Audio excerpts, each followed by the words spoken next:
आपण समस्त को रोजालिन होम फूड चैनल को स्वागत करुच्ची। आज आम बनइबा सोरिष मसला दिया कंचा कदली बीन्स कोबी आलूर भजा। देखिए जी बढ़िया लगुच खाइबा से टेस्टी पखाड़ भात हो बा गरम भात खाइबा बहुत बढ़िया लगे। आज मु आपण मान सहित शेयर करी सोरिष मसला दिया गोटे भजार रेसिपी।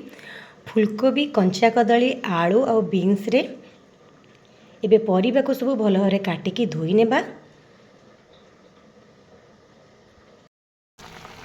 कंचा कदली कोबी आलू बीन्स को काटिकी भल भाव धोई नहीं।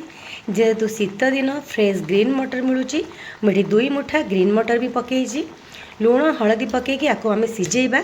आ भितर सिझिला अधा सिझी आम मसला को देबा। ये मसला को सोरिष बेसर में कौन कौन नौ चलतु देखी नेबा।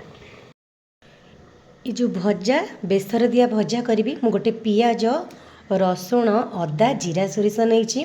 मु सब वीडियो कहे जिते बेसर तरकारी की भजा करे यही कॉम्बिनेशन करे भजा की तरकारी बहुत बढ़िया लगे। एबे मसला को आम चिकन करके बाटी नेबा। मसला को ये चिकन करके मु बाटी नहीं। एबे चलतु सिझुथिबा कोबी रे आम देदेबा। एबे एथिरे आम मसला को देदेबा। लुण हल्दी तो देइछि परिबा अल्प सिझी आसलाणी।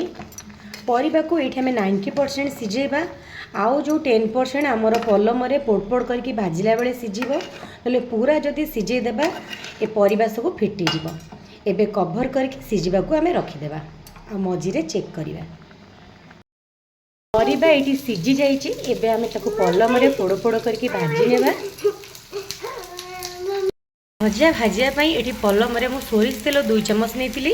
तेल गरम है जीरा सोरिष पियाज पकई दी। पियाज हल्का हो गला। एबे आम सिझे रखिथा परिबा को पकईबा।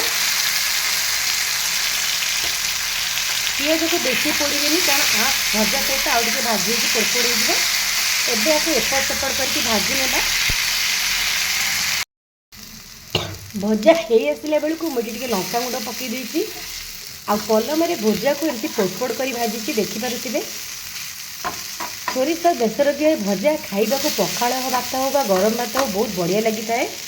जदि आज रेसिपी आपण मानक भल लगे मो वीडियो को लाइक शेयर करेंगे चैनल को सब्सक्राइब करेंगे। Thank you.